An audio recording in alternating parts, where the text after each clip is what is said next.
Well, welcome to the Benesch Ethics and Professionalism Seminar. We do this biannually, and I think some of you, a few of you at least, look forward to it. My name is Joe Gross. I'm a partner in our Labor and Employment Practice Group, and I delve into the ethics area from time to time and as little as possible. We have a really good setup and a good group of speakers today, including somebody from outside to talk about some issues dealing with diversity and inclusion. And I'll let the speakers introduce themselves. Their bios are in your materials, and you can look at them as well. I would ask that you all silence your telephones. So if you need to take a call, you can go out in the lobby area. We're going to have 2.5 hours of professionalism CLE today. That is all you need in Ohio. And if you stay the entire time, you will have your biannual requirement. We'll have a break about 10:15 for about 15 minutes, then we'll get going, and we will be done by 12:05 if you have appointments. The one thing that I was asked to mention was that we have the sign up for CLEs outside, so if you didn't sign your name and you want CLE, you need to do that. So our first program is Investigatory Ethics and Tactics by Greg Phillips and Mike Meyer. I'll let them introduce themselves. Thank you. Thanks, Joe. Thanks, Joe. Good morning, everyone. I am Mike Meyer, and I'm a litigator here at Benesch. And this is Greg Phillips. He is the vice chair of our litigation department. Good morning. We hope that you've had a lot of coffee this morning because Greg and I are about to give an ethics presentation. So we hope you're very caffeinated and very ready to listen. I hope some of you remember the movie Billy Madison because we have chose legal ethics. So what's the main difference between Mike Meyer and me? Until a few weeks ago when I got a draft of his PowerPoint, I'd never heard of the movie Billy Madison. That's about all you need to know, folks. But I had heard of Adam Sandler. So let me start with the big picture. Why talk about investigative ethics? The simple fact of the matter is that the digital culture in which we live and litigate demands direct proof. It's common knowledge that the digital paper trails we leave behind from our smartphones and social media and internet usage almost never goes away completely. And so the assumption is that if you don't have direct proof, it didn't happen. Call it the death of circumstantial evidence, or at least its terminal illness. And it's not just jurors that want to see the digital proof. It's judges and arbitrators too who see cases regularly and know what kinds of evidence is available. Let's say that you need a TRO to enforce a non-compete or a non-solicitation clause. I've been before judges who won't grant the TRO without direct digital evidence of actual solicitations. The old saying that if there's smoke, there's fire no longer applies. You need fire, not just smoke. So we all need to know how to do investigations, both internally at your companies and externally, all within the bounds of the ethics rules. So we're going to talk about 3 topics today. Mike's going to begin by talking about using social media to investigate third parties. Then I'm going to talk about navigating the privilege and privacy concerns when you conduct your internal investigations. And then Mike will wrap up by discussing key rules to consider in planning an external investigation. For example, when you hire a private investigator, which sometimes can be done with devastating effect. Mike? So before we start, we want to let you know that we gave our presentation, we gave a dry run to Joe Casherdale, who is the head of our department, and Joe is the vice chair of the firm. Joe gave it very good reviews. He thought that we did such a good job that it wasn't boring at all. He thought it was great. We hope that you have the same thoughts. So here's the roadmap for the first topic that I'm going to discuss. Using social media to investigate third parties. We will discuss jurors. We'll discuss opposing parties, whether it's in a litigation or on a deal, and using social media to investigate your judge in a trial. In each of those topics, we will discuss what the attorneys are permitted to do and what they are prohibited to do in generally speaking terms. First, let's talk about jurors. All right, quick show of hands. How many people think it's okay, that it's permitted to use social media to investigate your jurors in a trial? How many people think it's okay? As lawyers always say, it kind of depends, but you are right. So most states, it is permitted to use social media to investigate your jurors to find publicly available information. So on their LinkedIn pages, on their Facebook pages, if the information is public, you are permitted to look and use that information in trial. And in fact, most states encourage it. It's part of your ethical duty as a lawyer to Rule 1.1 discusses competence. And this is part of that, to investigate your jurors when you're in a trial. There are actually 2 states that impose an ethical duty to do so.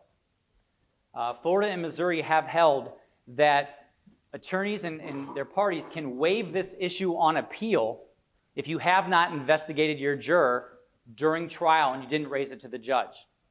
So let me give a quick example. Let's say you represent a bank and you have one of the jurors on your jury panel that has posted on Facebook publicly, "I can't stand banks. I hate banks.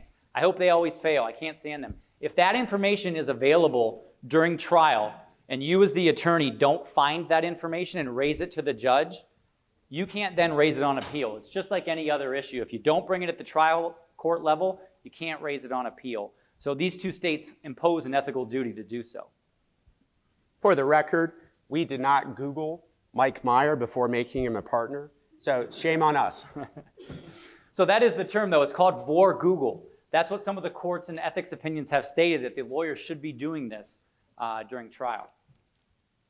A fox should not be on the jury at a goose's trial. This kind of is emblematic or kind of demonstrates our point here. This is a quote from 1732, and that will demonstrate that Greg and I lack so much wit that we had to go back nearly 300 years to find a quote to kind of support our point. I talked about this a little bit, but Rule 1.1 of the Ohio Rules of Professional Conduct, it talks about competence. And the ABA rules and the Illinois rules also have this.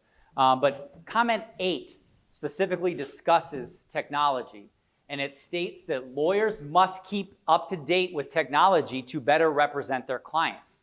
So this ties right into our social media point here.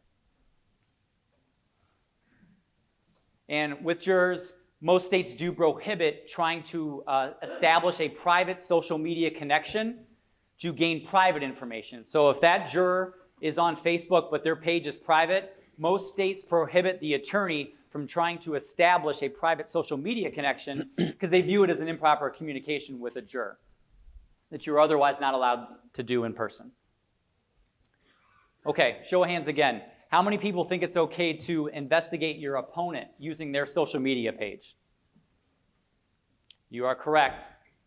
Again, public information, you are permitted to go on their Facebook page, LinkedIn page, Instagram, whatever it is. You can go on that page and find that information and use it to your advantage. Anything that's available publicly, you can do so. Now, there's a couple caveats here. When you start talking about private information, it's kind of counterintuitive, right? The information for an unrepresented party, you are allowed to establish a private social media connection. There are certain caveats, but if they are unrepresented, you can go out there, establish that private connection, and gather that information and then use it in trial. Now, however, if that party is represented, you are not to establish that private social media connection with them. So these are not special rules for the ethics of social media. These are just applications of generally applicable rules for dealing with unrepresented and represented parties. So in the case of an unrepresented party, on social media, it's no different than if you wanted to interview a third-party witness that had no counsel. You can approach them, so long as you're upfront about who you are, your purpose, your role. I'm Greg Phillips. I'm with Benesch Friedlander. I represent XYZ company, and I think you may have some information about this incident, and I'd like to talk to you about it. Sometimes they will, and sometimes they won't. So long as you're upfront about it, you can do it.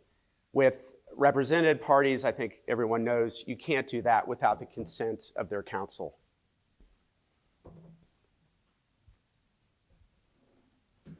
And so for the judge, several states here prohibit using social media to investigate your judge. So a lot of states will say a judge and a lawyer during a trial cannot be connected on any social media. They view that as an improper ex parte communication between the parties. Even the ability to go onto Facebook and privately direct message the judge creates enough of the appearance of bias that several states prohibit it. However, Ohio's different. Ohio permits a prior social media connection between the judge and the lawyer. The duty's actually on the judge to go to the parties and go to counsel during the lawsuit and say, hey, I'm connected with attorney X on LinkedIn. Now, we don't discuss too much or we don't really communicate on that, but the duty's on the judge in that scenario. So one point here, what Greg and I would recommend now for the remainder of the presentation, we think all of you should spend the rest of the time, get on your phones, connect with as many judges as you can instead of listening to us. We think that'll be much more beneficial than to pay attention. Let's talk a little bit about what will get an attorney in trouble. Using deceit to obtain private social media information. Now you're probably looking at the screen or looking at me talk and thinking, I'm not going to be deceitful in getting this information, but it's not as on the top of your head as you would think. It's a little bit more than that. So fake profiles are a big deal now. You as an attorney can't create a fake profile to say, well, I want to investigate under the radar. I don't want this person to know that I'm going on their Facebook or LinkedIn page. So you have to avoid that. And Greg touched on it a little bit ago, but refusal to disclose. So you attempt to establish this connection, and let's say the person that you're investigating says, well, wait a second, who are you? What are you doing? At that point, you absolutely must say, I am Mike Meyer, I am an attorney at Benesch Friedlander, and I represent company XYZ. I think you have some information about this. And some states have come out and even said that if you're going to attempt to establish that private social media connection, you must disclose off the bat. They don't even have to ask you who you are. The other big one here, it implicates Rule 5.3c that we'll get to later, but is using an agent. The attorney cannot direct a non-attorney to do something that the rules otherwise prohibit. So if you're sitting there and you're thinking, well, I'll just have my assistant go out and try to attempt to connect with them on Facebook. You can't do that. Or I'm going to have my 10-year-old son is much better at this than I am, so I'll have him do so. The rules specifically prohibit this. So let me comment about that. And this is a major theme of our investigation. We are, as attorneys, vicariously liable, in effect, for the ethical violations of the non-lawyer agents we use to conduct our internal and external investigations. So attorney oversight, giving private investigators clear written instructions for our expectations and the boundaries for what we want them to do is critical. You will be held responsible for their going rogue and violations. You're assumed to have control over them.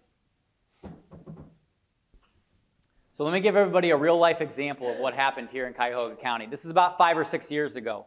Cuyahoga County Prosecutor's Office. Prosecutor got in trouble for, quote, fake friending. There was a murder trial or a murder case, and the defendant was accused of murder. During discovery, the prosecutor's office found out that defendant's defense was going to be that he was at an apartment of his 2 ex-girlfriends the night of the crime. So he had 2 alibis. He told the prosecutor's office, go interview these 2 women. They will support me. The night of the crime, I couldn't have been there because I was with them hanging out at this apartment. So the prosecutor goes out, he interviews the 2 ex-girlfriends, and they say, yeah, the 3 of us were together, we were all hanging out, we were watching TV or watching a movie or something.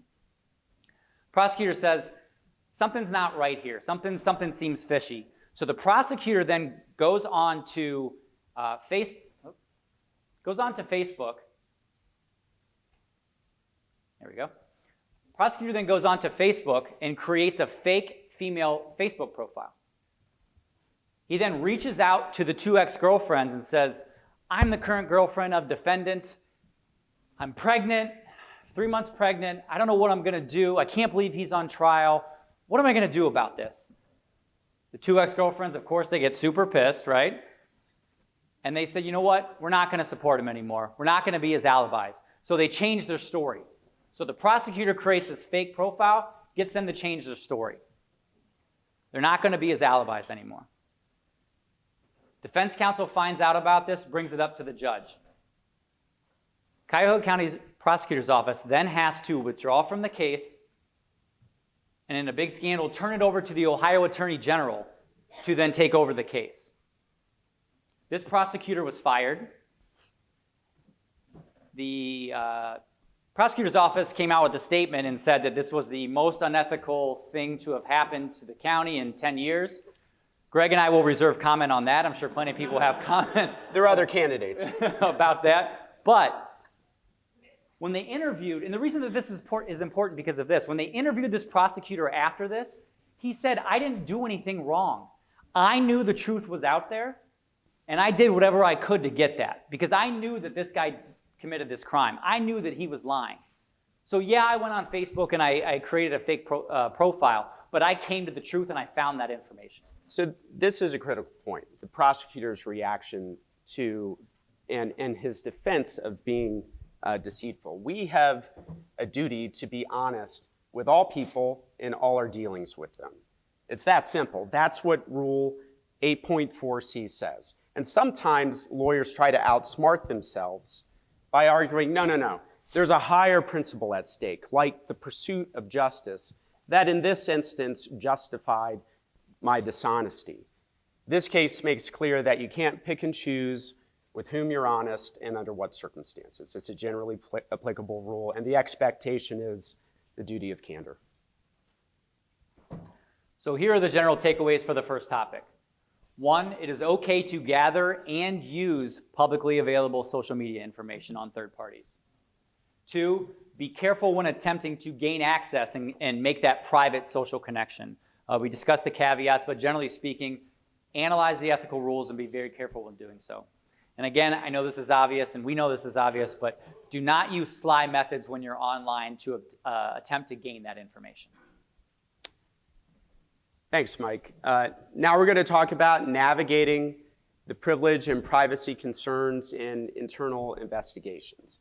Even before beginning an investigation, there are steps that every company can take now to prepare for the investigation, such as updating your corporate manuals and policies, and we'll talk about that in a minute.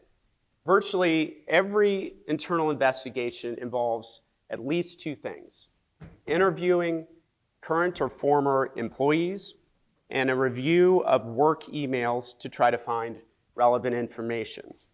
And these 3 topics deal with those 2 activities. The first is the employee expectation of privacy. Believe it or not, under some circumstances, employees have a legally cognizable, reasonable expectation of privacy in personal emails they send from their work email accounts. We're going to talk about ways in which companies can address that expectation of privacy. And then we're going to talk about, of course, the Upjohn case and the warnings that you need to give employees when you're interviewing them in an internal investigation. And then we'll touch on some issues involving former employees. First, steps that can be taken to prepare for an internal investigation. As I mentioned before, it's critical that you ensure attorney oversight and direction when conducting an investigation. Set the expectations. This is a legal investigation being done by the law department, and communicate in writing that there's a legal purpose for the investigation. If that's unclear, or if it's being directed by a non-lawyer, there is a very strong possibility that it's not going to be covered by the attorney-client privilege.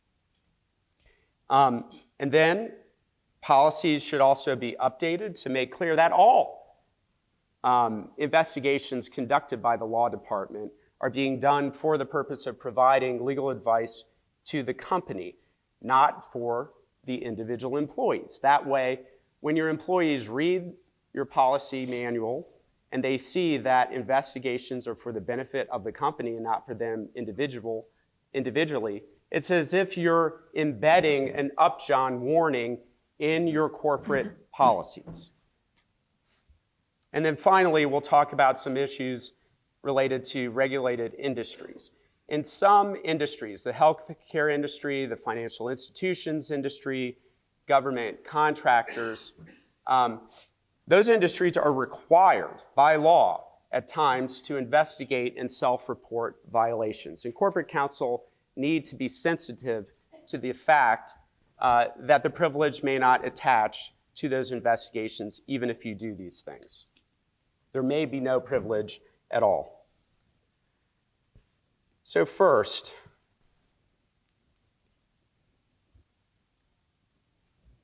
employees' reasonable expectations of privacy. Whether an employee has a reasonable expectation of privacy in personal emails sent from their work email accounts is a facts and circumstances test. And the most important fact within your control is what your company policy says. And it's important for two reasons, for a tort and an ethical consideration. The tort reason is that Ohio recognizes invasion of privacy as a private cause of action, and that includes the wrongful intrusion into a person's private activities. And similarly, Rule 4.4a prohibits the use of methods of obtaining evidence that violate the legal rights of third parties. Now, courts that have assessed corporate policies with respect to employee privacy and work emails distinguish between policies that contemplate occasional review of the employee's emails and what some courts call total absorption, which is to say the company reserves the right to review emails at any time for any reason. Under those circumstances, employees lack a reasonable expectation of privacy, and it's much more likely that the employer will prevail. And the reason this is so important, and especially today, is think about it. How many people here have just one phone that they use for both work and personal? One phone. And that's why this blends, and it's a gray area, because it blends back and forth, right? You're not always thinking, okay, now I'm using my phone at work, and now I'm using my phone as personal. It blends throughout the entire day. So that's why it's important to make sure these policies are updated and explicit. Let's talk about Upjohn. The Supreme Court's decision in Upjohn has stood the test of time. It's still the law, and for corporate counsel in most jurisdictions, it means that the privilege will apply beyond the small control group of decision makers within the company. The privilege applies to communications by corporate counsel with any employee for the purpose of gaining information so that the lawyer can provide legal advice to the company.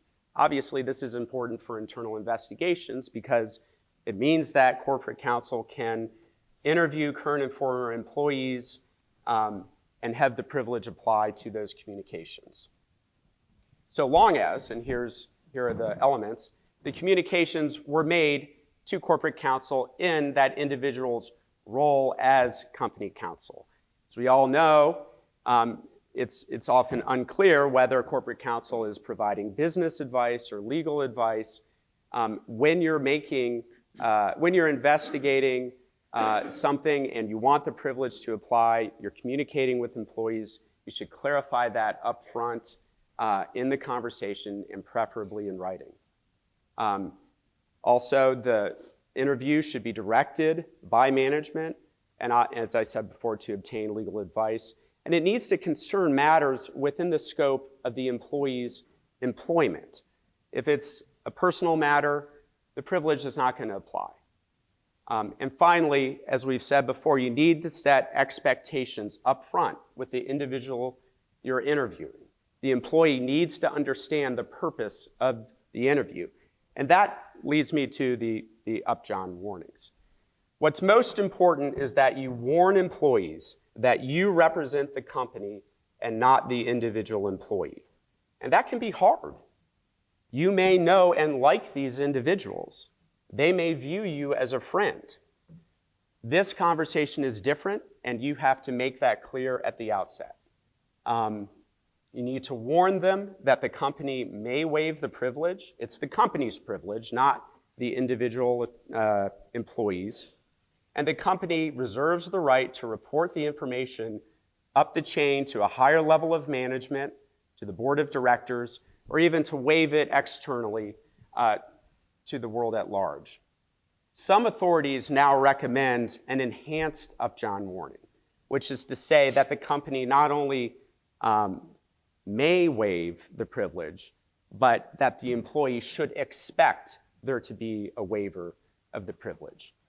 Go ahead. And this is I have just a quick real-life example of this on the employees that you're interviewing that may be your friends. Before I became a lawyer, I worked in HR for a food service company in Youngstown, Ohio, near Warren.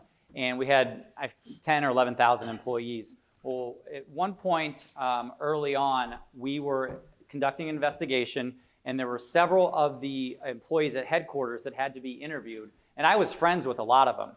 And so I was there with the lawyer as the HR representative.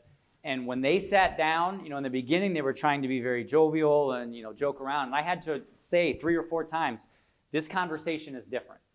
This is not our typical conversation. You cannot look at me like this is a different conversation that we need to have right now. If you want to, joke around in about 15 minutes or a half hour, we can do so.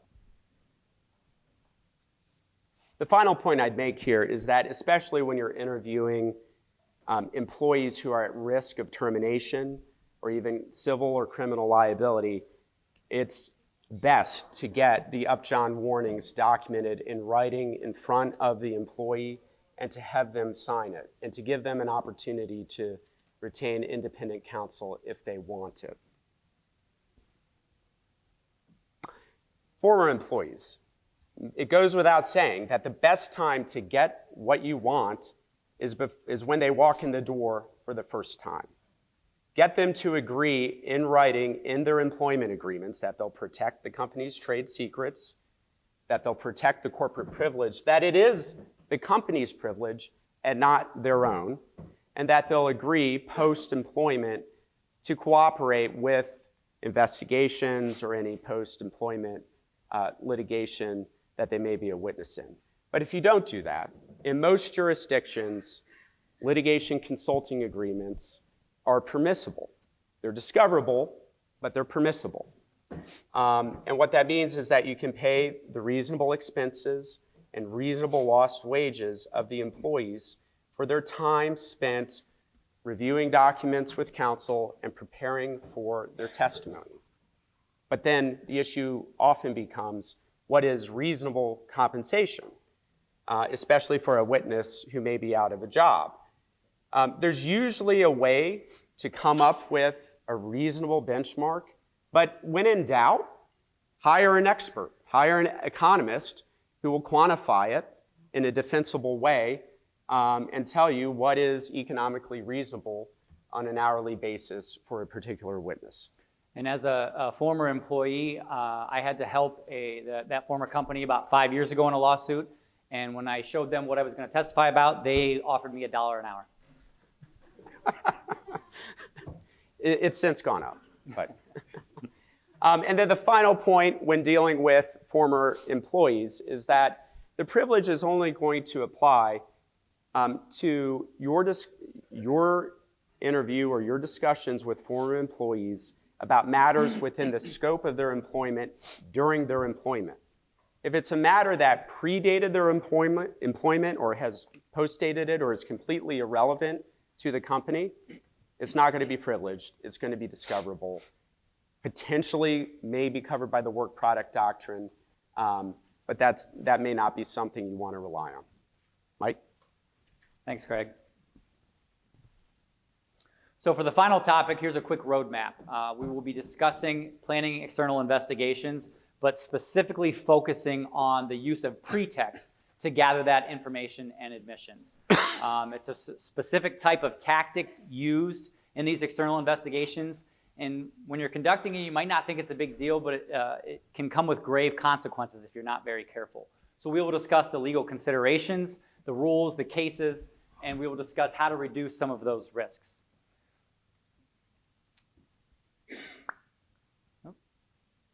So pretexting violates the ethical rules during an external investigation when you are using tactics to trick or intimidate an adverse party. Now, again, you probably look at that sentence and say, I'm not going to do that. Why would I do that? But it's a little bit more nuanced than that. Think about the litigation control group. If you're in a lawsuit with the opposing party, you cannot go out and interview their employees or show up to their headquarters and say, I want these employees to answer these questions real quick. Well, when you're conducting this external investigation, you have to be very careful about gathering information and not disclosing who you are. This can happen in any type of litigation, but specifically we'll focus on commercial litigation. You may just want to find out background on your opposing party. How common is that? You get sued, and the first thing you want to do is I want to find out everything I can about that party. You want to just gather general facts for the lawsuit. We'll discuss here in a little bit. You may want to find out information about jurisdiction. This occurs in trade secret and non-compete matters. Think about it. You have a very important employee that has left, and after their non-compete expires, a year later you find out they are working for your competitor using your trade secrets, selling products almost identical to yours. You want to find out what they're doing and why they're doing it. The reason this became so popular is about 12 or 13 years ago, the Hewlett-Packard pretexting scandal. Hewlett-Packard were having board meetings, and a day or two later after those board meetings, this very sensitive, confidential information would end up in the newspapers. Now you might be thinking, a day or two later is probably not that quick because everything comes out almost instantaneously. But the chair of the board was thinking, I don't understand why this is happening. How is our information getting out there so quick? So the chair of the board said, you know what? We're conducting an investigation. We want to identify the source of the leak.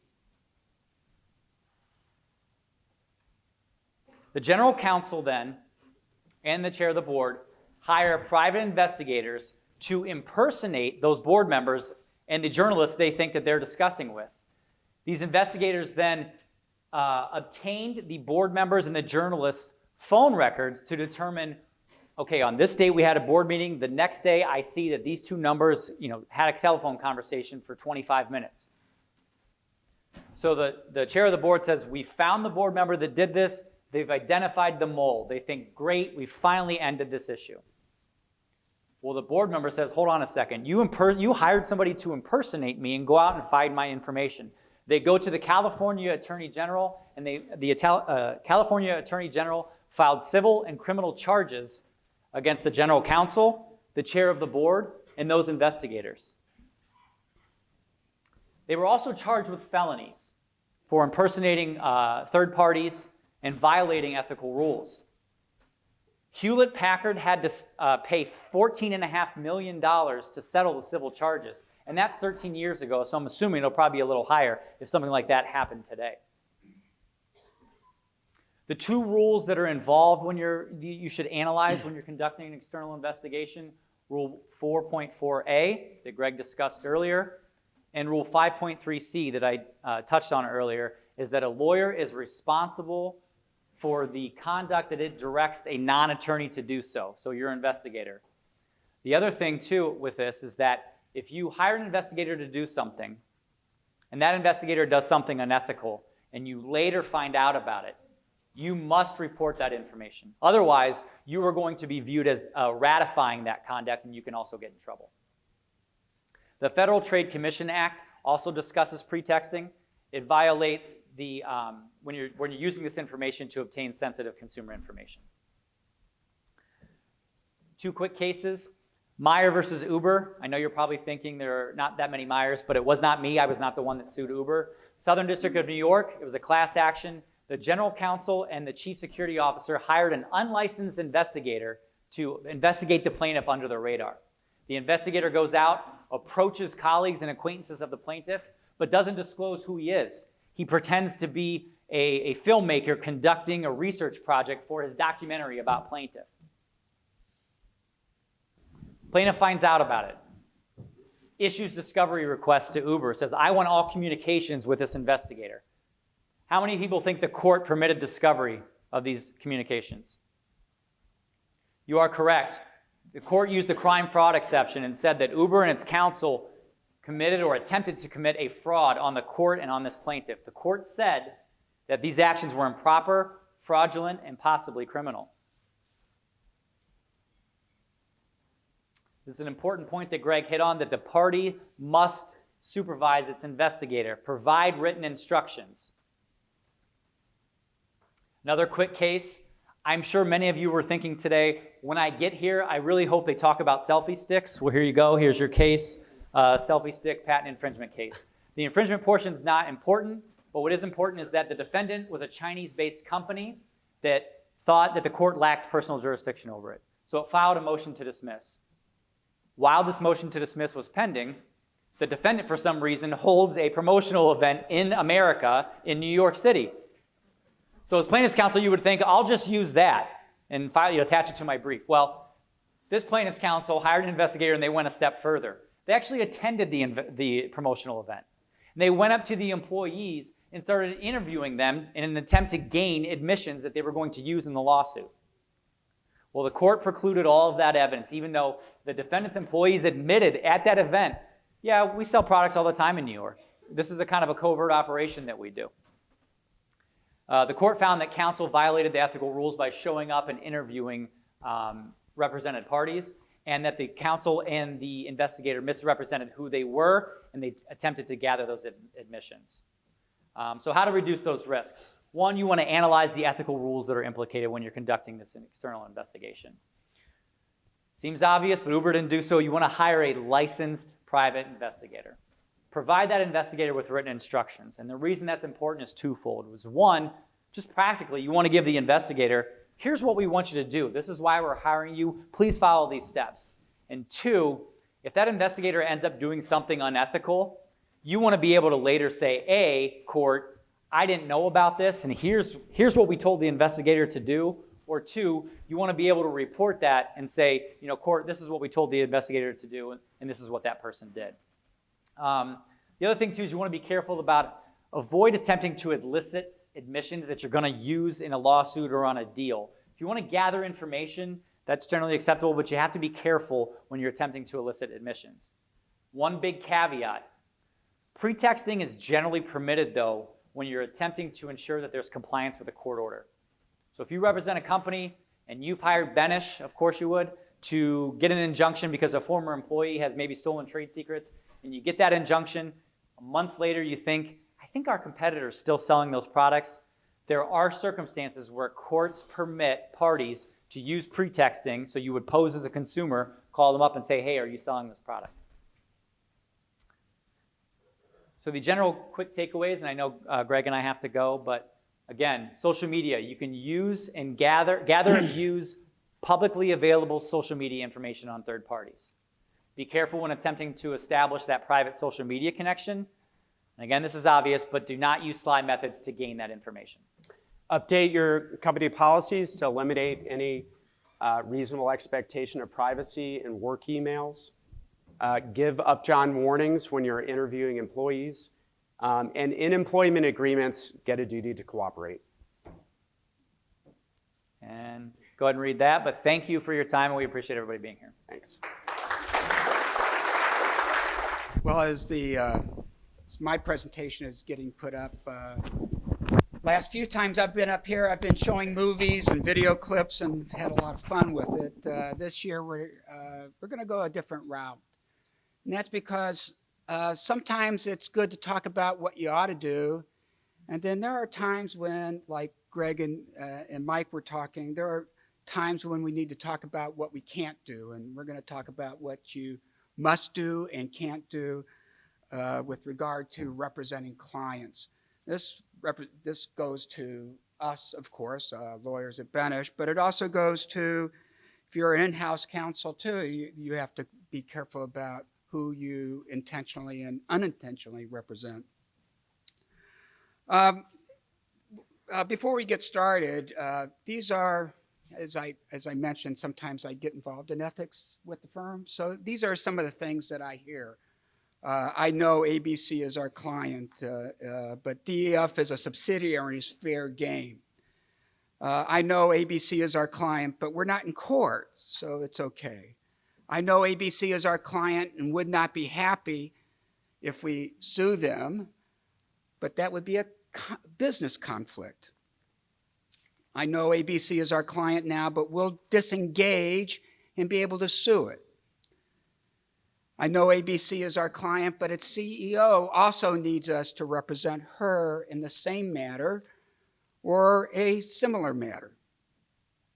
So we're going to be talking about the rules of conflicts of interest, and there's a lot of them.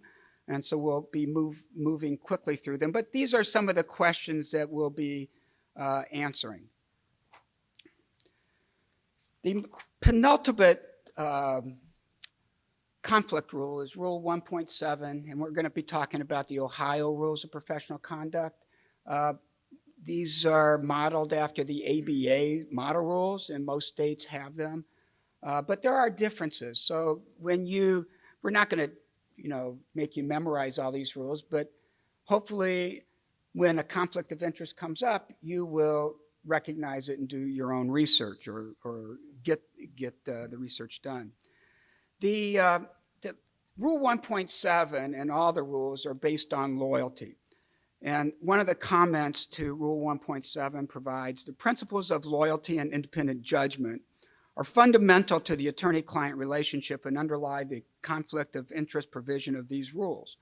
Neither the lawyer's personal interest, the interest of other clients, nor the desires of third persons should be permitted to dilute the lawyer's loyalty to the client. We're the only profession that this applies to. If you were a doctor, you could represent others. If you're an accountant, you can represent others. I mean, what? There's 4 accounting firms. But we are different, and you have to be careful. And sometimes these kinds of conflicts don't shout at you, they sneak up on you.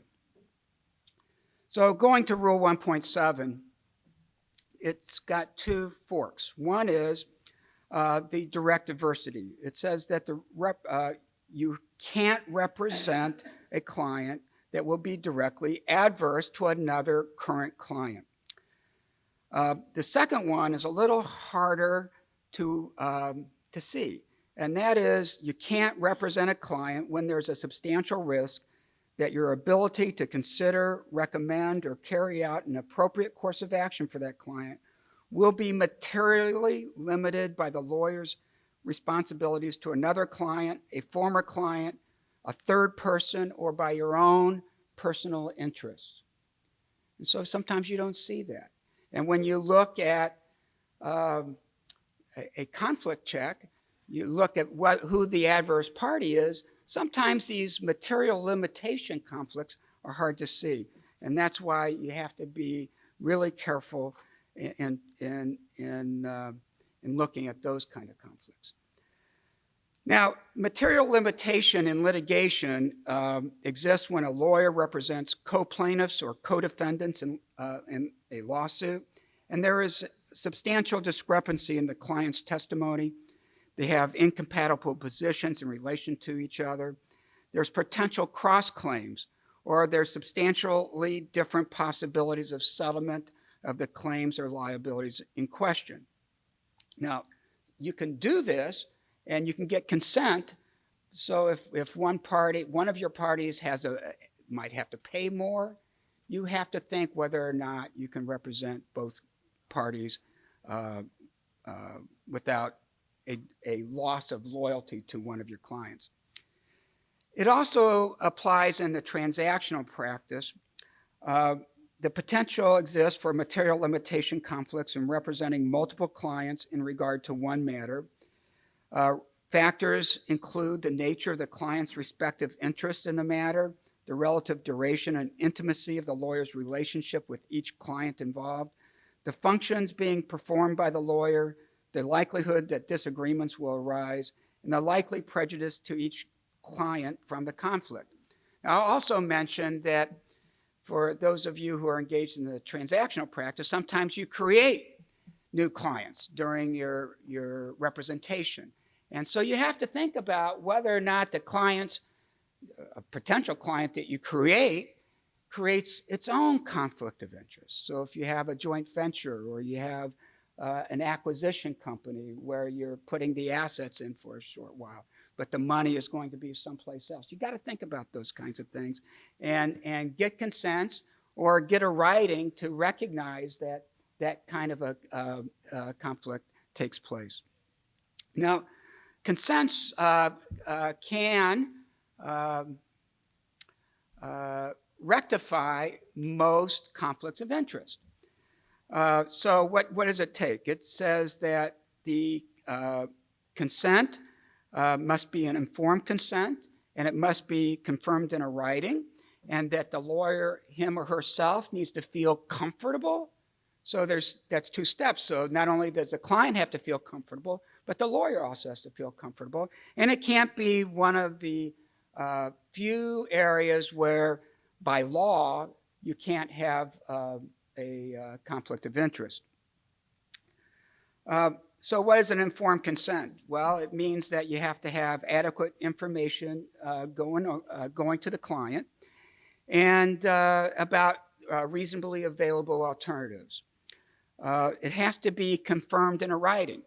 So most times when you get a consent, you pick up the phone and you say, this is going to be a problem. These are the problems that we're going to have. This is what creates my conflict of interest. Are you okay with it? And that's fine. You can do it by phone, but you have to have it confirmed in a writing. For those of you who have hair like mine or have been in practice for a while, that never used to be the case. It didn't used to have to be in writing. Oral consents were enough. It isn't enough now. The rule requires, and courts require, and disciplinary counsel requires confirmations in writing. So what do those look like? Well, we have letters, but those letters have to be, while they start out as a form, they have to be narrowly tailored to the situation. So you have to say, what causes this conflict of interest? What can you do to rectify it? Maybe you go to other counsel. Maybe you just need to be careful. Maybe you decline my representation and use somebody else. Well, anyway, the signature or the writing will be filed, and that gives the lawyer the ability to continue. But until the lawyer receives the confirmation in writing, the lawyer has to be very careful.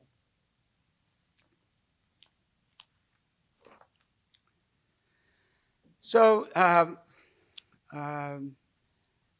so in some situations, consents are not good enough. For example, the Supreme Court of Ohio has ruled that regardless of client consent, a lawyer cannot represent both parties in a domestic relations separation agreement or divorce procedure.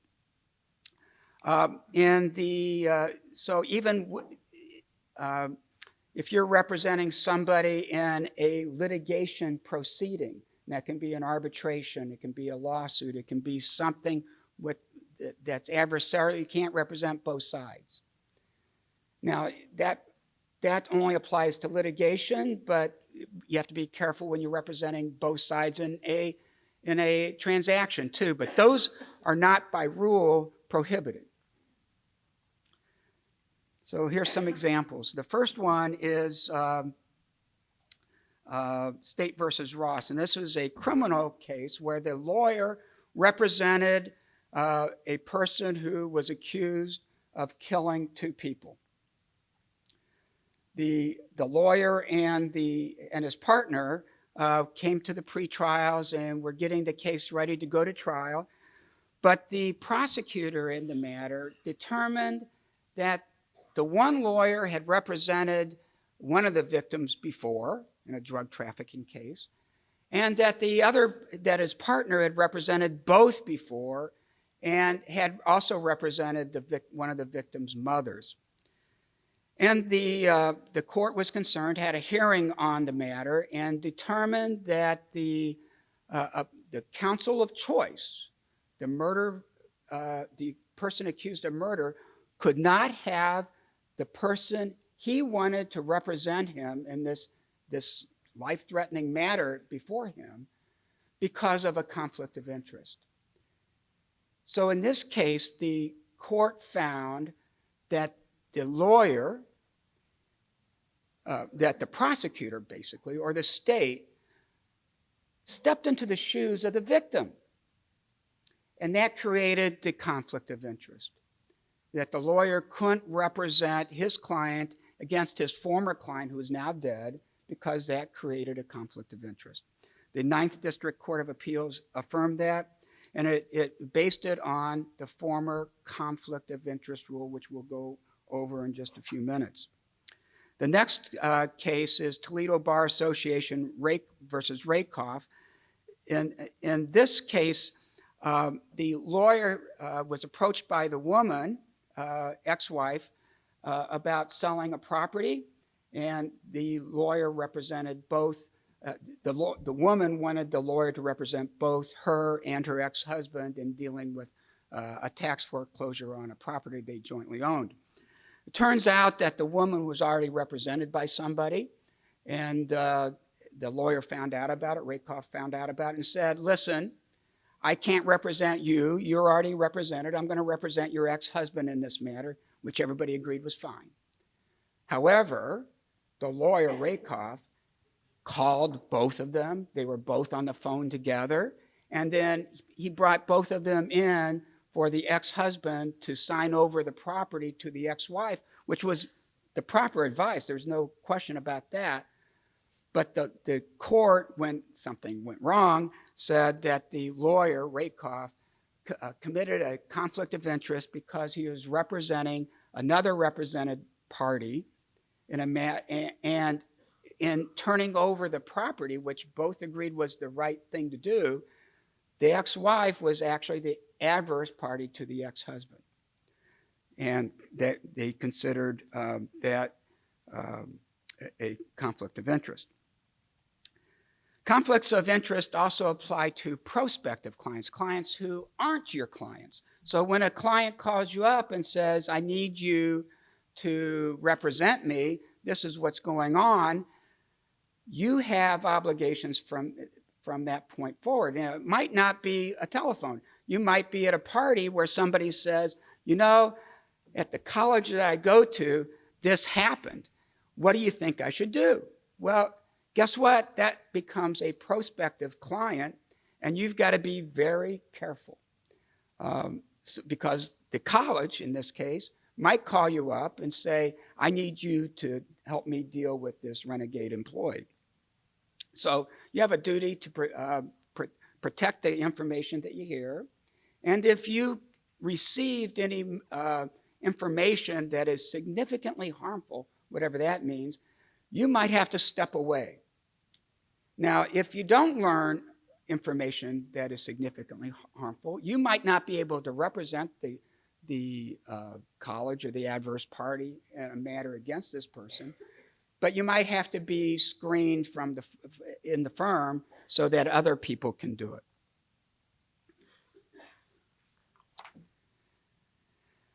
Rule 1.8 is a collection of conflict of interest rules that are really material limitation conflicts. And they're specific enough that they happen enough that the authors of the model rules and eventually the Ohio rules thought lawyers should have more information about. So the first one is dealing with business transactions. And this one says a lawyer should not enter into a business transaction with a client or knowingly acquire an ownership, possessory, security, or other pecuniary interest adverse to a client unless all the following apply. The transaction is fair, reasonable, and disclosed in a writing in a manner that can be reasonably understood. The client is advised in a writing of the desirability of seeking independent counsel, and the client gives informed consent in a writing to the essential terms of the transaction and the lawyer's role, including whether the lawyer is representing the client in the matter. Now, the first point is really important and is different than if you were in some other profession. It has to be fair. So it means that in hindsight, a court might look at a transaction and determine if it was fair to the client. So you can't take advantage of your client. Here's some examples. I'll go to the next one. Disciplinary counsel versus Wickerham. In this case, Miss Wickerham needed, one of her clients needed some money. So she loaned this person, her client, $13,000 and gave her an IOU, a promissory note that was signed only by the client, and there were no repayment terms except that, or interest payments. There was really nothing. You owe me $13,000 and we'll take care of it later. Well, the court found that the attorney, Ms. Wickerham, did not advise the client in writing of the conflict. And as far as fairness, it might have been fair, it might not have been fair, it wasn't in writing, so it was hard to determine. And it certainly, that writing wasn't sufficient in the court's mind. Now, Ms. Wickerham got disbarred. Now, I'm not going to say she got disbarred from this alone. She had 300 other violations, but this was one of the more important ones, though, and the court said never again. We're going to briefly go through some of the other ones. Lawyers can't use information they gain about a client from the client against the client. Imagine that. You can't ask for substantial gifts from clients. You can't, on a pre-end of the representation basis, seek to get literary rights. So you can't represent somebody for the sole purpose of gaining the literary rights. And finally, the financial assistance. You cannot provide financial assistance to a client except that a lawyer may advance court costs and expenses, the repayment of which may be contingent on the outcome. And a lawyer representing an indigent client may actually pay the court costs and expenses. There is an Ohio opinion, 2011-1, saying that it is improper for a lawyer to propose or require as a condition of settlement that a lawyer make a personal agreement to indemnify the opposing party from any and all claims by third persons to the settlement funds. So in this case, the board, which is now called the Board of Professional Conduct, a lawyer can't say, well, I'll make sure it's good. I'll protect you. I'll sign the settlement agreement too, so my client can get off. Even though there's no money, there's no financial assistance, the fact that a lawyer gives indemnification is akin to financial assistance.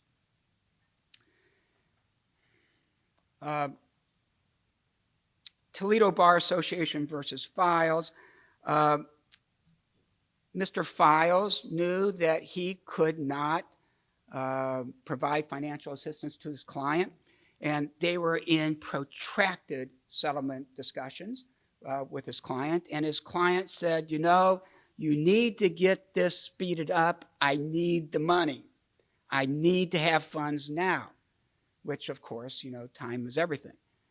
But Mr. Files, trying to help his client, said, I can't give you any money, but my wife can. Guess who wrote the promissory note? And guess who Mr. Files was representing when he did that? He was representing his wife, and maybe himself. Well, he didn't go through the 4 things or the 3 things that he had to do, and the lawyer said that was a direct adversity conflict because he was representing his wife, and it was also a material limitation conflict as well, again, providing financial assistance under 1.8E. The court said that had he just referred his client to his bank, and the bank could have given the person a temporary loan or bridge loan, then everything would have been okay. But he went a little further than that. This is also followed in West Virginia. In this case, the lawyer was a criminal defense lawyer, and he had some clients. When he'd go to the jail, somebody would say, "Do you have $5? I need to buy a pack of cigarettes, or I need some real soap, or something." So he was giving his clients very small amounts of money, but he got sanctioned. The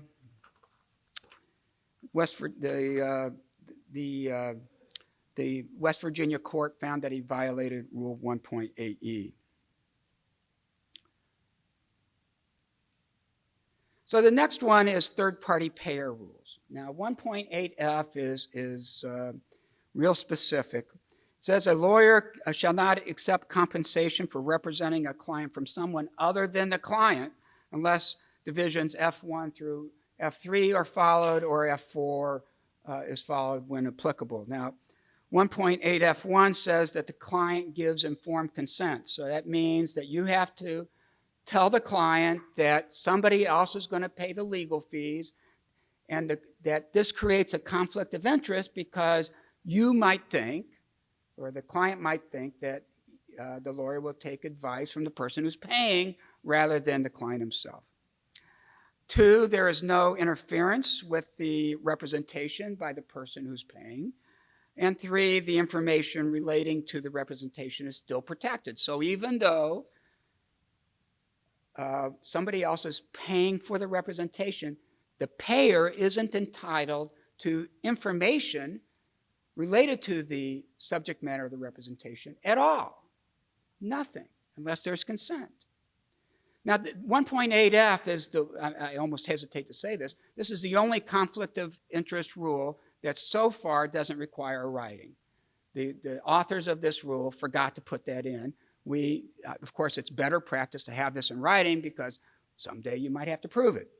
Now, 1.8F4 applies when insurance companies are involved. Again, when an insurance company is paying a lawyer, they're paying for the representation of the insured, not for the insurance company. That's the way it is in Ohio. It's not like that everywhere, but that's the way it is in Ohio. So when this rule came out, it was all sorts of havoc. So the rules in Ohio are different than other places. We have what's known as a Statement of Insured's Right. And this is a summary of it. But it goes through a list of 10 or 11, 9 or 10 things where the insured is notified that an insurance company is paying, but unless the insured consents, the counsel can't disclose information.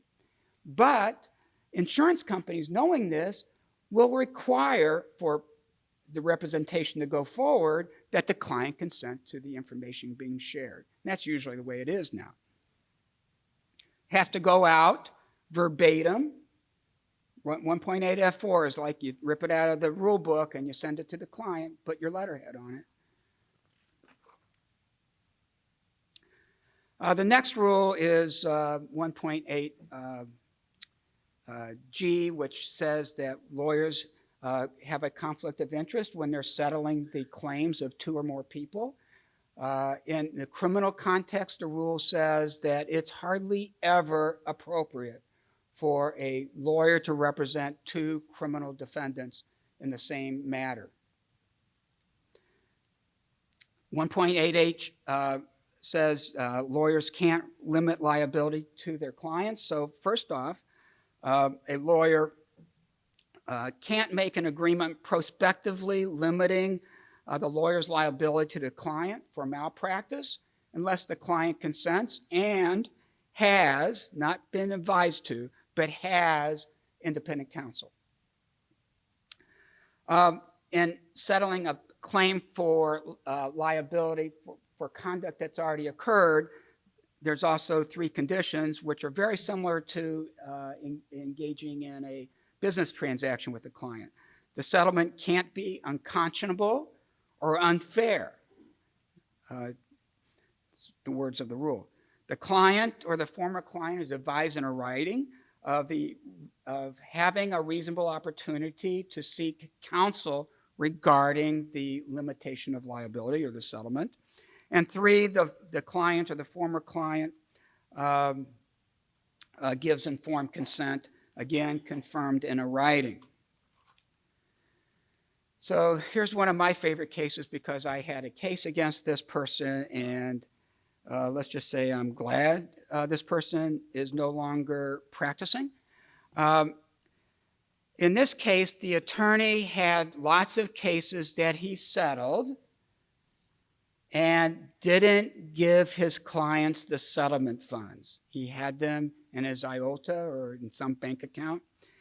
And when clients started complaining about not having the money that was owed to them, that their lawyer told them was available, they complained to the Cleveland Metropolitan Bar Association Certified Grievance Committee, which then asked Mr. Mischler, what the heck? And Mr. Mischler, thinking that he knew best, sent the money that he owed all of his clients immediately. And on the cover of the check, he said, for full and final settlement purposes. So if you sign this, you're limiting, you're resolving your complaints against me. And the Supreme Court said that was not appropriate because it was a settlement of funds or settlement of claims, and without going through the 3 conditions, and that, along with some other things, warranted disbarment. Lawyers can't take a proprietary interest in litigation, except for acquiring a lien to secure payment, like a retention amount, or a reasonable contingent fee in appropriate cases. This case, Carr versus Acacia Country Club, Mr. Carr was a lawyer.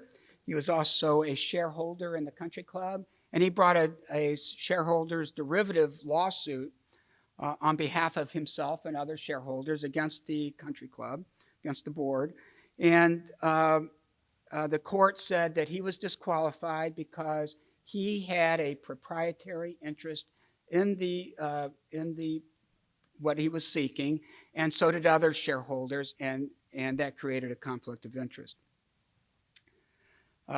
The last conflict rule in 1.8 deals with sexual relations. Why have the rule? Why can't a lawyer have sex with his client or her client? And that's because lawyers owe their clients a fiduciary duty, and the relationship is considered unequal. One person is being trusted. Sexual activity with a client is viewed as jeopardizing a lawyer's professional judgment and creates an inherent conflict of interest due to the lawyer's personal interest in the client. So there's some examples that we'll go over. The first one is disciplinary counsel versus Haynes. In this case, he was representing who was going to be an ex-wife in a domestic relations dispute.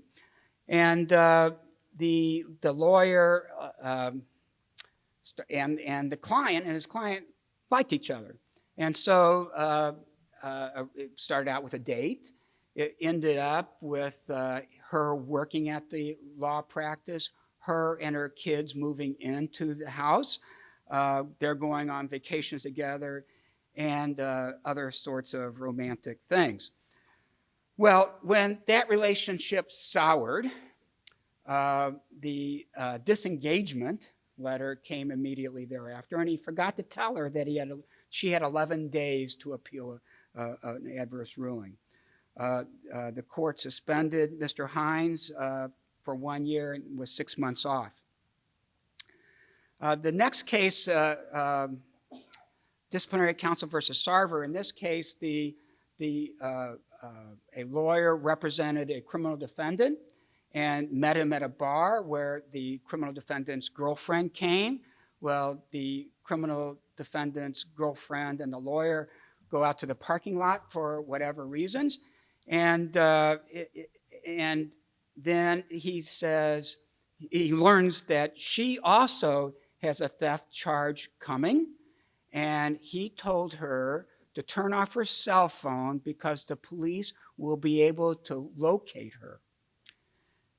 That's all he told her. No money, no engagement letter, nothing. She did that. She absconded. She was off the radar for a month before she got caught. The disciplinary council found out about this, and he got 6 months off for doing that. Because to get a client doesn't always require a client engagement letter. Here's one where there was a sort of a client relationship. This was a retained counsel, a court-appointed counsel, I should say, to a criminal defendant, and he got put away. And Ms. Schmaltz continued to talk to him, and in fact, the jail, the prison, I should say, turned over 50 hours of telephone calls where they had explicit conversations about what one would do to the other. The Supreme Court said that violated this rule, 1.8J, because it was a solicitation of sex, and gave Ms. Schmaltz a public reprimand. I'm going to pass over this. These rules under 1.8J, 1.8A to 1.8I are imputed. The sexual relationship conflict of interest rule is not imputed to other people in the firm. So if one person in a firm is having an affair with a client or wants to, prior to their having the solicitation of sexual activity, the person can say, I'm not going to represent you. I'll have one of my partners do that. That's okay. So this is the one rule where imputation isn't required. 1.9, it deals with farmer clients. And 1.9 says that a lawyer cannot represent a client against a former client unless there's informed consent confirmed in a writing. Consents work here too. However, you can see I've got two things in quotes, substantially related and materially adverse. Who knows what those means until it's 20/20 vision in hindsight. You also can't use, again, information that you obtained in a representation against a former client. We already saw that you can't do it against a current client. Rule 1.10 takes all the rules under 1.7 and 1.9 and says they're imputed to everybody in the firm. So if you have a conflict, your partner, your colleague also has a conflict of interest. Now, sometimes, and I'm not going to get into it all here, you can have screening that works. So if a lawyer who represented or whose firm represented an adverse party comes to our firm, for example, we can set that person off to the side, screen that person from being able to look at any of our electronic or hard documents, give notice to the adverse party that a lawyer from your firm is coming over, and you have a screen. And lawyers can't talk about the case to each other. So we have all the kinds of procedures. For those of you who work at Benesch, you've probably seen some of those or been involved in some of those. This rule doesn't apply to, and sometimes it doesn't work. This Kayla case said when you have a side-switching situation where the lawyer with primary responsibility on the other side comes to your firm, you're out. The screening doesn't work. And that's also contained in the rule. Now, this rule differs state to state. So since lawyers have to, not only be Ohio lawyers if you're working here, but you also have to abide by the rules in other states, you got to look at other states' rules too to make sure that it works. Um, Here's an interesting one, and I bring it up because it does deal with conflict of interest for those of you who sit on corporate or nonprofit boards. You can't have anybody in your firm take an adverse situation and proceeding, an adversary proceeding against the board on which you sit on, or the company or the nonprofit that you sit on, ever. Consents don't work, and that's because lawyers, when they sit on a board, have fiduciary responsibilities that are non-waivable.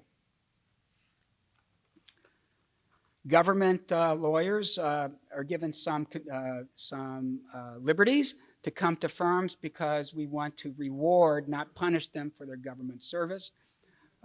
Law clerks for judges have to be very careful when they're looking for jobs, and most of them are, right? If they have a substantial relationship in that matter, they have to be very careful. I'm going to move up to having an organization as a client. So if you represent a client in a $5 matter and a client in a $5 million matter, you got to treat them the same. If you represent the $5 client first, you can't take the $5 million client. That's the way the rules work. But in the corporate context, one client can trump another client. If you're representing a corporation or a corporate entity and one of its constituents, the corporate client takes precedence, takes precedence. The rule says that you have to report up when things matter. So if you're talking to the vice president of finance and find something out about the CEO, you got to go to the board. No questions. You have to do that. In Ohio, there's a limited reporting out. Rule 1.6, which deals with confidential information, still applies. Not so in all states, so you got to be careful. The trick in representing a corporation or a company and others involved with the companies, you got to make sure everybody knows which hat you're wearing or which pin you're wearing, who you're representing at any given time. Sort of if you're sitting on a board and you're also corporate counsel, you got to make sure everybody knows that you're speaking as corporate counsel or you're speaking as a director.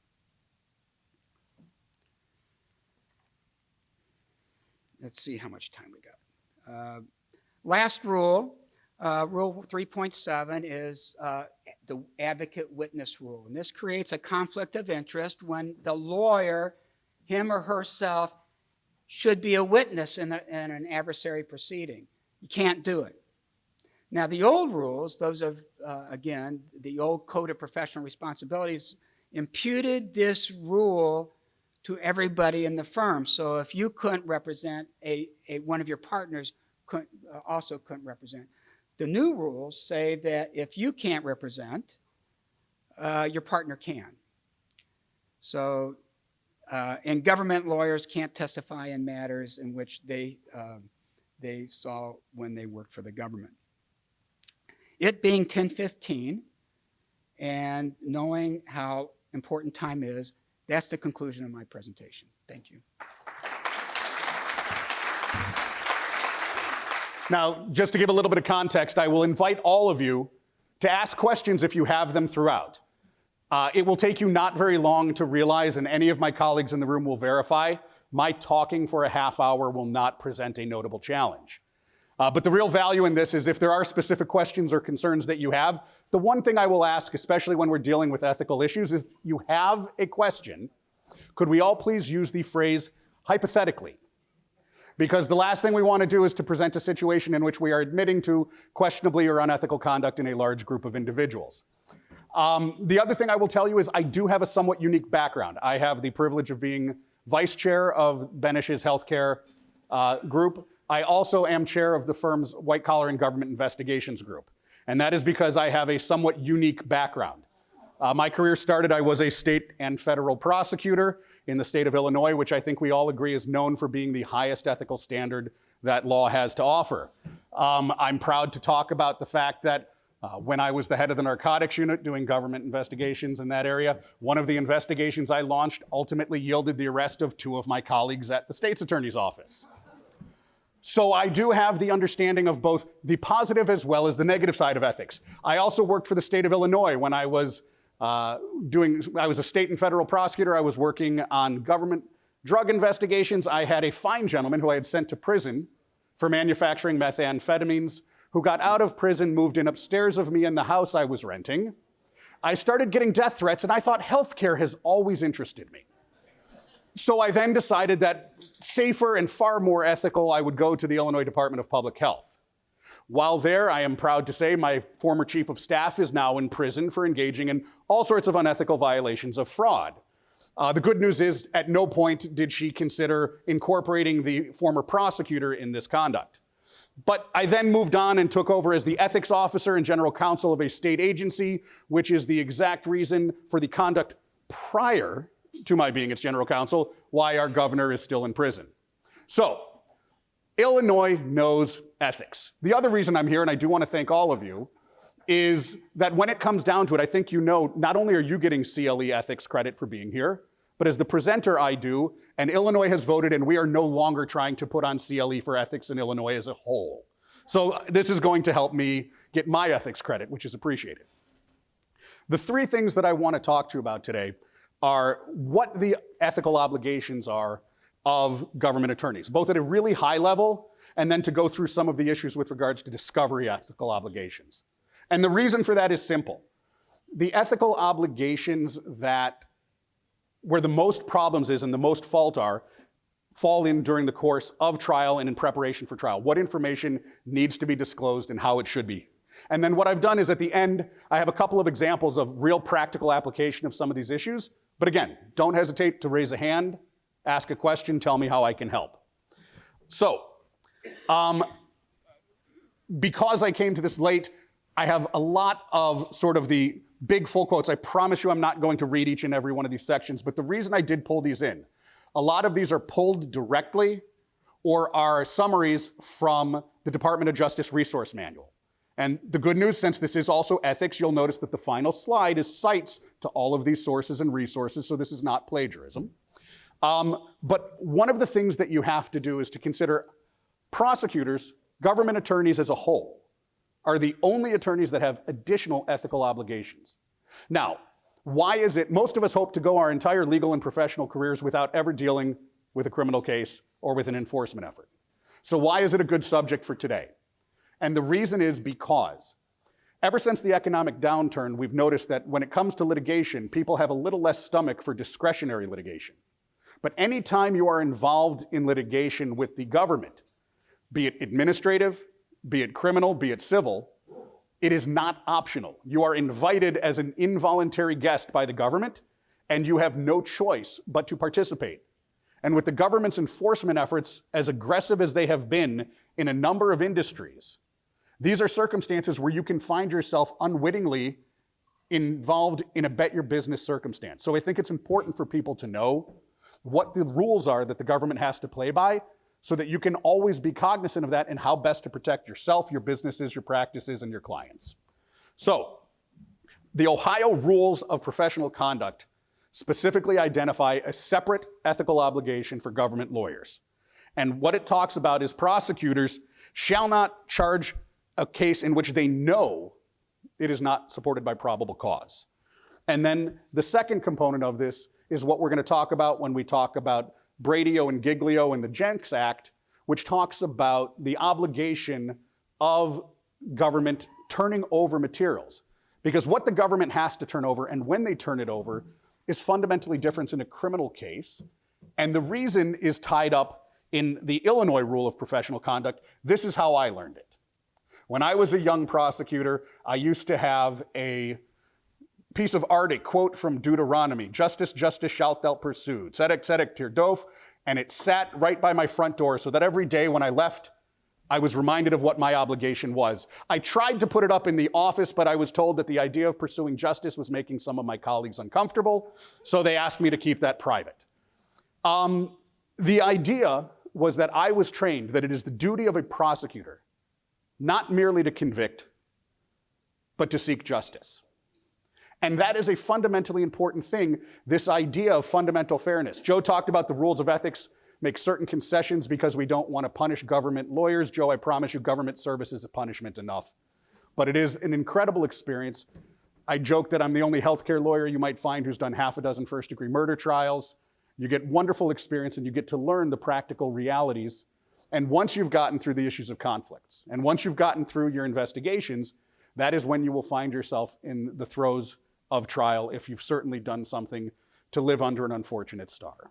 So, I've best seen this principle said that the goal of any government lawyer is to not only know that they can prove beyond a reasonable doubt whatever charge it is that they're bringing, but that they can do so with proper and admissible evidence. We're not going to discuss it today, but anyone remember search and seizure laws from law school, right? There's an entire realm of fundamental information that's out there that we're not allowed to use, because if we don't get it the right way, we're not allowed to use this. And I will tell you that, I learned criminal procedure from a gentleman by the name of Wayne LaFave. He was the guy who actually wrote the book, the most quoted individual by the United States Supreme Court. And one of the fundamental frustrations was the reality when you know that your obligation is to pursue justice, but you also know that because, say, a rookie investigator didn't know, or a lawyer pulled information in a way that they weren't supposed to, that you have information that you're not allowed to use in the pursuit of justice. At the end of the day, your obligations are during trial to know what you can and cannot do, to not try to skirt the rules, and to pursue justice. What I suggest, and this is not true of just criminal prosecutors, but any government lawyers, and this sentence is the bane of my existence. The difference between any government lawyer and a good government lawyer is in identifying the gap that exists between what they can do and what they should do. So the question for today is, who said this? Any guesses? Do I hear Darrow? Do I hear Dershowitz? Anybody? Answer. Me. I tried this once, I got Einstein. I really enjoyed that moment. The idea is you need to figure out what your obligation is in a trial, not just to do what you can do, but to figure out what's the right thing to do. We always say that ethics are what you do when no one's paying attention. As a government lawyer in Chicago, in Illinois, one of the things they basically say is ethics is avoiding having your pinnacle moment of your career being standing in front of the media doing this. So these are the 5 sources where you're going to get most of the discovery obligations for government lawyers. And we'll go through them in not great detail, but some to give you an idea. Federal Rule of Criminal Procedure Rule 16 talks about the different obligations that you have to turn over materials. Defendants' oral and written and recorded statements. Now, organizationally, one of the things that you have to consider is this. Any recorded statement by certain employees and key employees can be utilized to bind that entity. So one of the things that I've seen a mistake made in internal investigations is not looking at the idea of what material is through the entirety of the control group. The idea being that you talk to your CEO, your CFO, and nobody's ever been recorded, you're comfortable until you find out that you live in a single party consent state and you had someone who was recording the entire time, especially when this is being done and turned over to the government. In a criminal case, things like the prior record, the objects, and any materials, examinations, tests, and then expert testimony, a summary of that all has to be turned over during the course of discovery. Now, when it comes to producing a witness's statement, in civil litigation, one of the things you'll find is that everyone has every piece of information long before you ever go to trial. Everything is mapped out, everything is organized. In the criminal system, when you're dealing with a higher ethical standard, theoretically, you're also dealing with a much more tactical, if you will, obligation. Because if you look at this statement, the circumstances are that after a witness has testified, not only until the witness has actually testified, are you responsible for producing any examination, any statement, any information that that witness has already provided. Now, When we get to one of my examples at the tail end, you'll understand the relevance and the practicalness of this. But it's one of those things, I joked when I was a young attorney shifting from being a criminal attorney to a civil attorney, the first litigation deposition that I ever sat in, I had an attorney on the other side, very experienced trial lawyer, who kept asking questions. And at one point I started smiling. And he looked back at his notes and he kept looking at me, and I just was sitting there with, very candidly, a very silly, stupid smile on my face.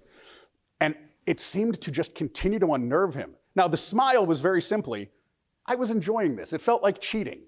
This was like an open book exam. Every piece of information I could ever need for the course of this trial was being laid out in front of me, where in the criminal system, most of it happens on the fly and at the last moment. The irony, of course, is this. The very experienced attorney on the other side couldn't figure out what mistake he had made. He and I have since become good friends, but it screwed him up for the entire deposition because he was trying to figure out why I was so enjoying. He felt like he must have asked a question that had thrown off the entirety of the entire litigation. So if you're ever in a deposition and you don't know what else to do, just smile at the other attorney. No one knows what to do with that. A happy lawyer tends to confuse people. So, what are the consequences when you don't turn over the requisite material? Usually in civil litigation, you're talking about a delay.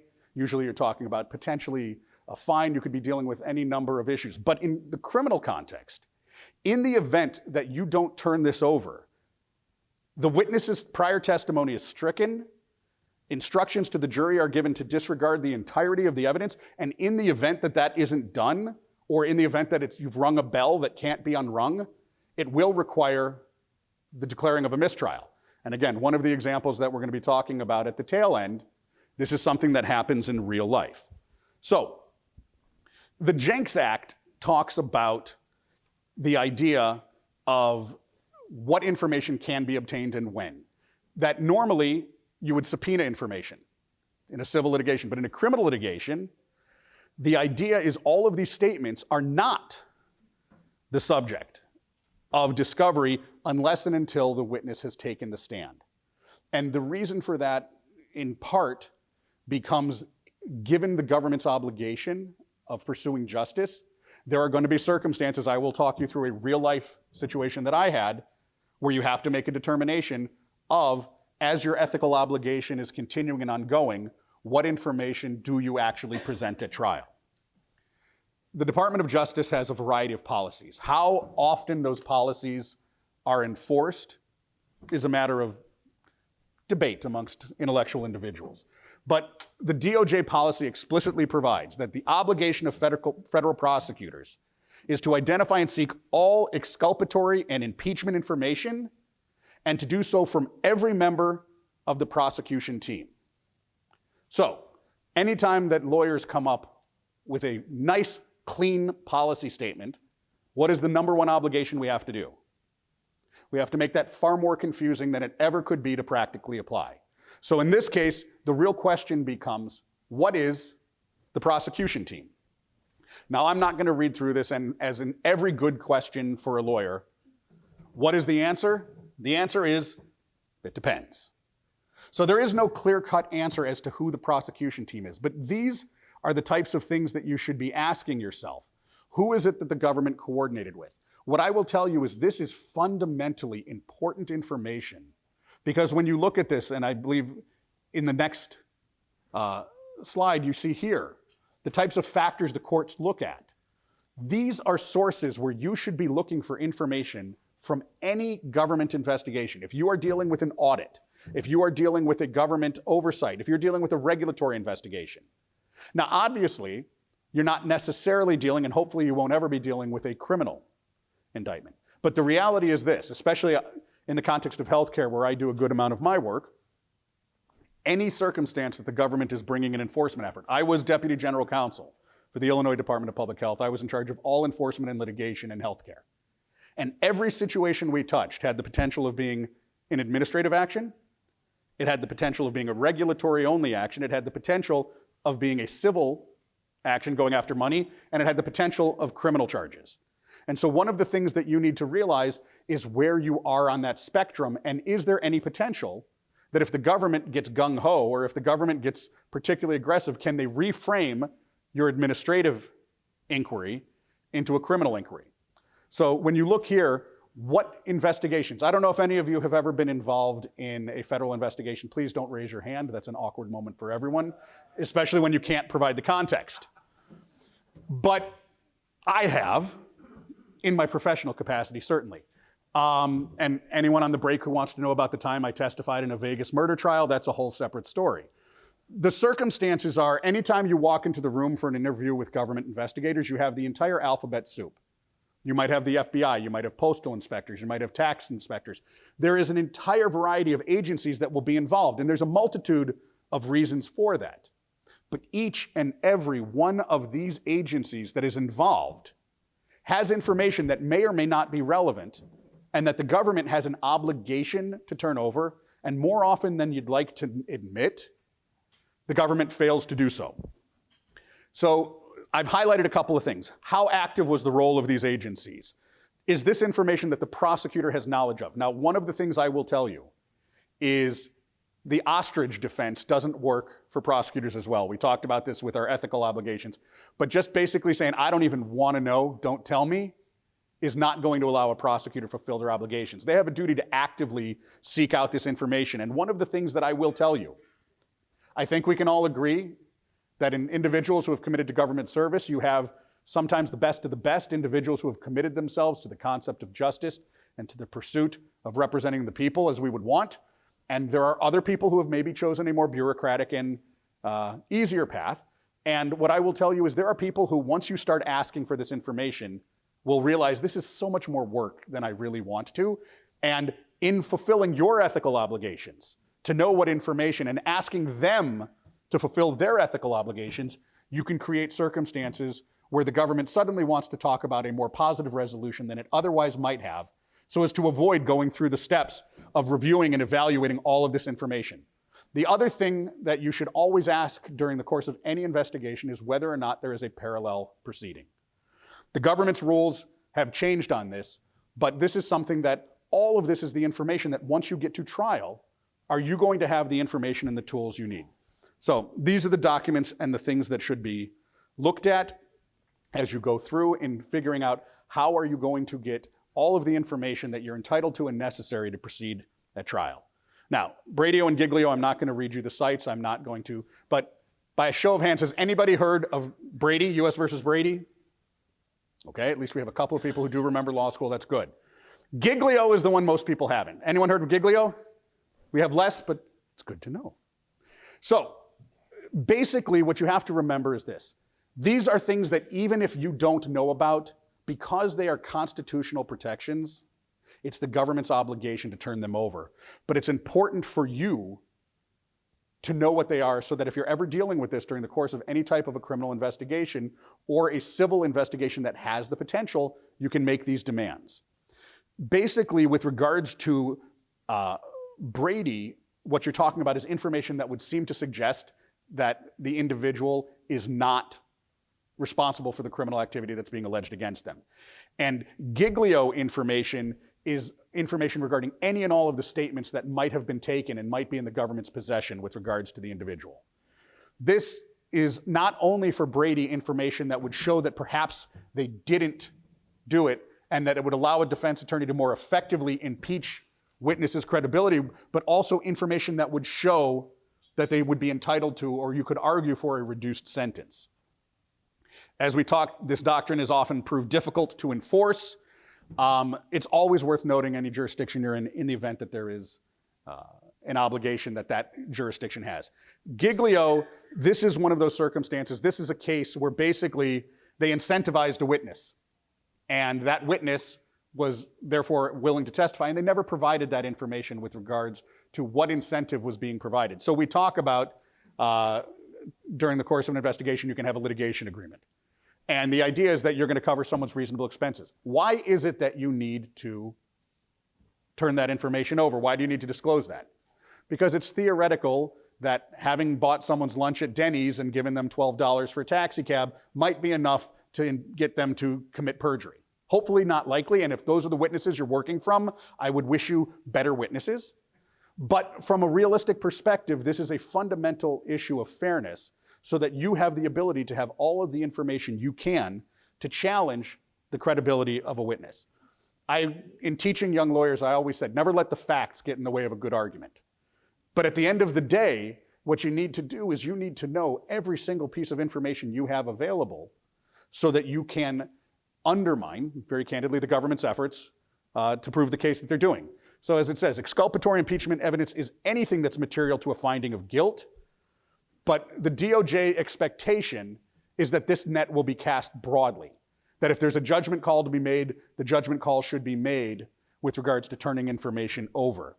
The other thing is this. While Brady information relates just to evidence that would be available at trial, under Giglio, statements, incentives, things of that nature, it doesn't have to be admissible at trial. It's just anything that's out there which could be utilized to undermine the credibility, to challenge, to show a witness's bias or motivation or any of the things.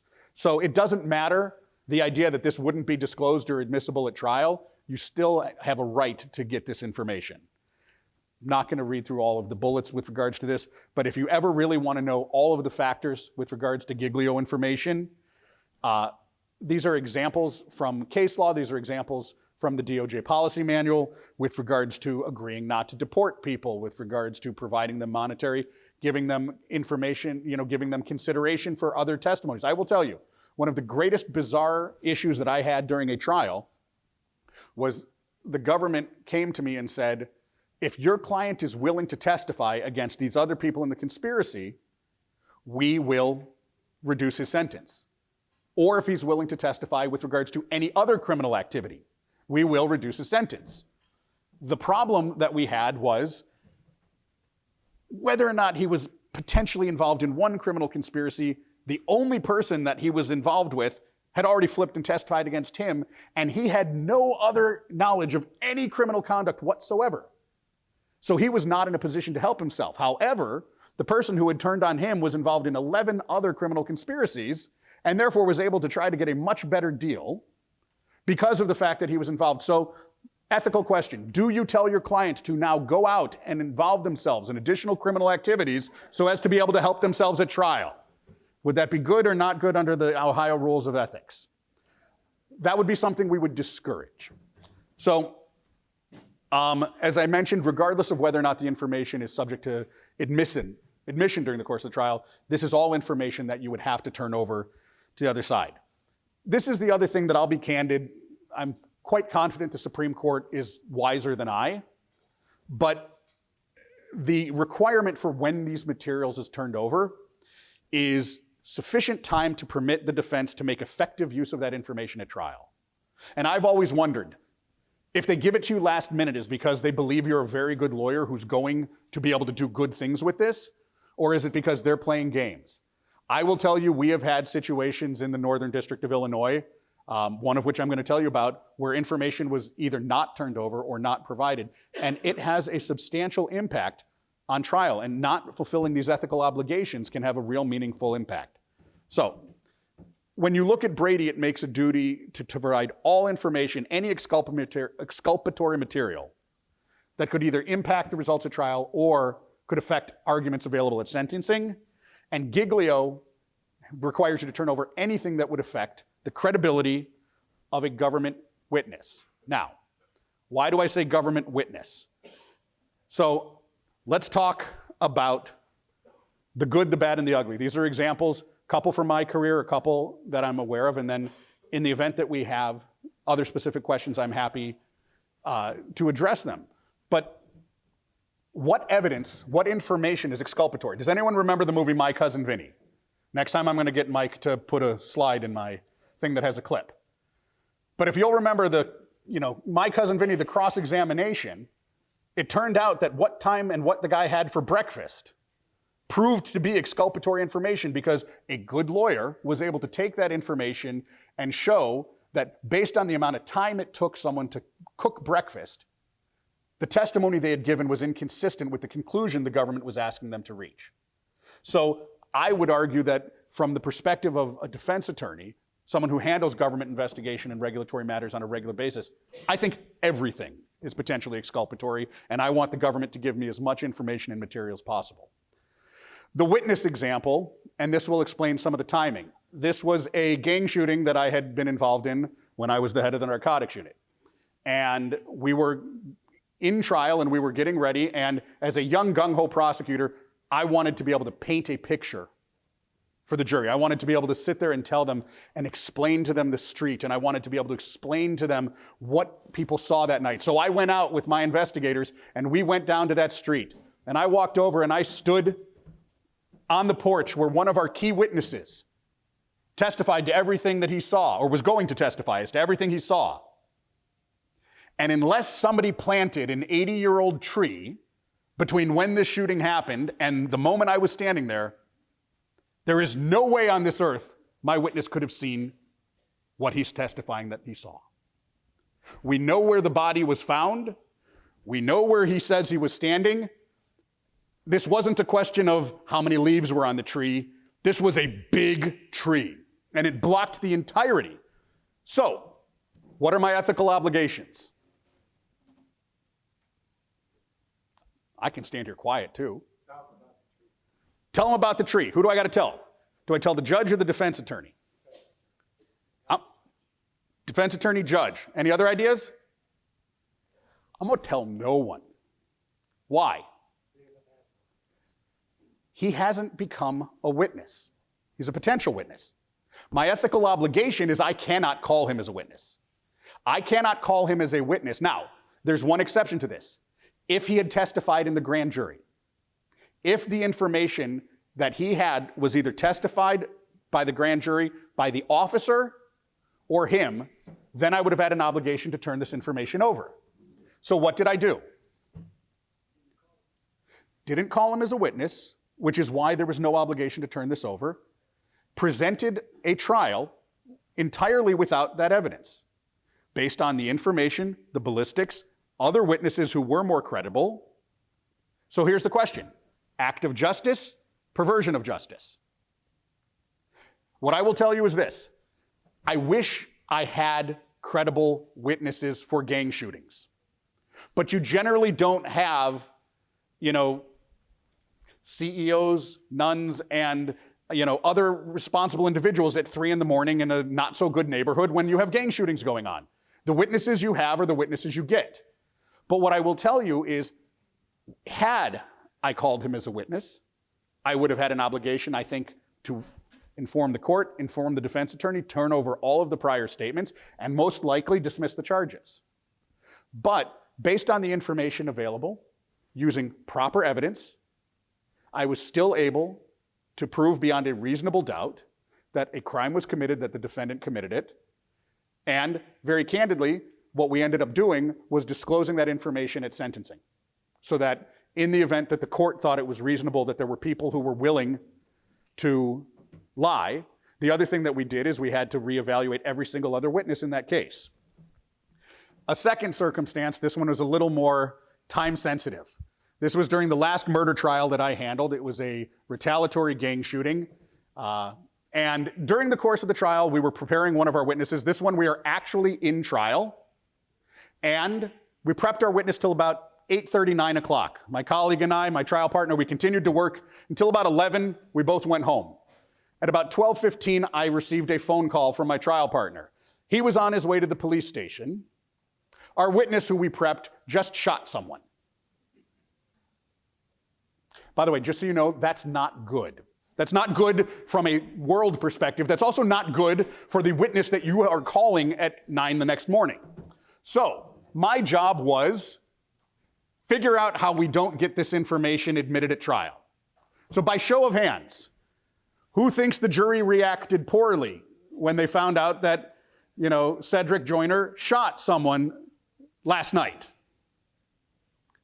Who thinks the jury never heard about it? Okay, the fact that you don't believe I'm a good enough lawyer to have kept that out of evidence is somewhat disappointing. I was hoping I had made a better impression than that. Fact of the matter is simply this. You can't use evidence of other bad acts. His subsequent conduct in allegedly shooting someone, remember, he hadn't yet been convicted. He did it. There's no doubt he did it.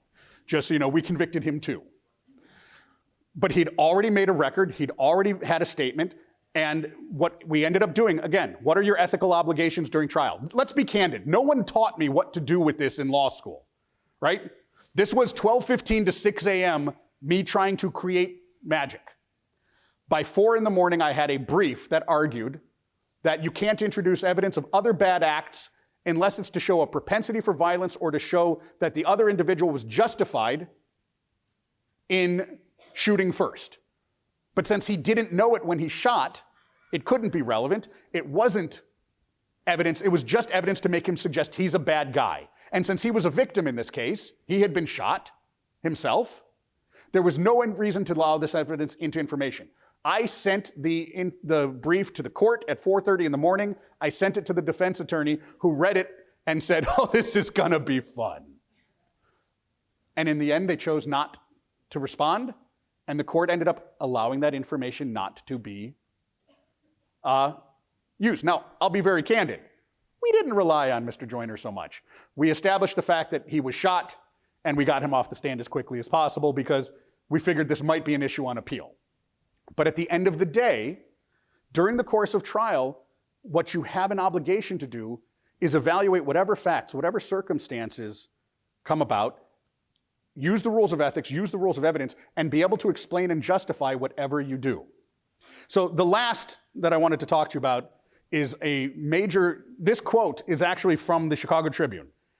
And it was one of the sub-headlines. A $45 million healthcare fraud case has fizzled in stunning fashion in the midst of a trial after federal prosecutors admittedly failed to hand over key evidence. Basically what you had happen in this is during the course of this trial, where this was a massive healthcare fraud scheme in the state of Illinois. This was one of the biggest home healthcare fraud cases that they were dealing with. And what ended up happening was this was being handled by the DOJ strike force. And unfortunately, and I don't mean this to be disrespectful, I worked with the attorneys on the other side of this, no one trained these lawyers what their obligations were, and the defense attorneys didn't know to ask. So that when they didn't see any of this information coming in, they didn't know what to do. And what ended up happening is based on the fact that they had called multiple witnesses, never turned over these statements until later, some of which the bell couldn't have been unrung, the federal judge effectively gave them a choice of having a mistrial declared, with or without jeopardy to be attached was going to be decided, or to come up with effectively a sweetheart deal. And this was a husband and wife who were charged. The wife was given probation on a misdemeanor, and the husband was given probation, no jail time. And the government failed to recover millions upon millions upon millions of dollars based on the government prosecutor's misconduct. And this was a circumstance in which it has had a domino effect, because how many cases were these prosecutors handling? And all of the sudden, every single case, motions are being filed, and all of a sudden other cases and other convictions are being called into question and overturned based upon this mistake. I gotta look, yep. So, when it comes to trial ethics, there is no magic. I mean, we all talk about, and I say every great trial lawyer should read Sun Tzu, The Art of War. Because the reality is, once you get into trial, it is war. The problem is this. We as a society, I'm not trying to get too much on a soapbox, but war without ethics is bad. What you do during the course of war matters. And so what you need to do is this. You need to make sure, from a perspective, anytime that you are in trial, that you have all of the information and all the tools that you should have. And when you're trying to evaluate how to handle, you need to zealously advocate for your client. But the one piece of advice I will give you from a couple of very unusual and very unexpected things that have occurred during the course of my career, always be able to explain and answer what you're doing, why you're doing, and I think we should all agree, stop and look at the canons of ethics and the rules of ethics so that you can make sure that what you are doing is not just to win, but ethically and morally justified. And with that, I want to thank you for the opportunity for having been here today.